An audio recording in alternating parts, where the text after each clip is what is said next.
كل هذا بريال. بنكسر السوق وبنخرب السوق وبنخرب الرصيف. عرض اليوم ذاكر حاجة فخمة وب 12 هدية بريال. 12 هدية بريال. عندنا هذا شبيه الايفون 14.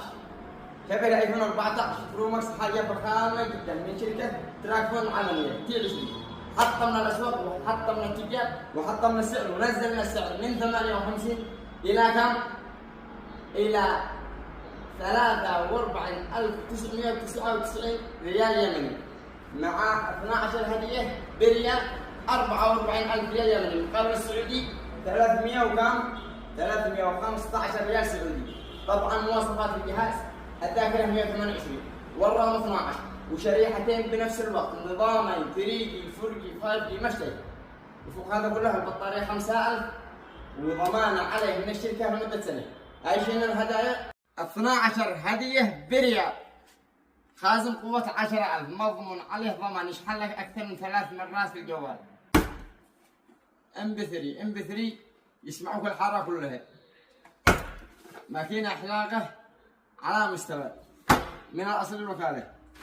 3 هدايا اكسسوارات. كم سعري؟ 6 حبات.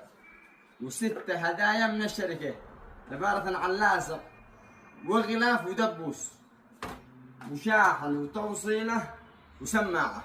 كل هذا 12 هدية عند أبو مشاعل بريال. عند شراء هذا الجوال. وهؤلاء ايش هن؟ هذول أصحاب المحلات محافظ العمل. الذي يشتري بضاعة موجود يعمل كميات جملة نخلي الناس كلهم يضبطوا وبأسعار محطمة للسوق، نخلي الناس كلهم يشتغلوا ويطلبوا وإيش ويضبطوا.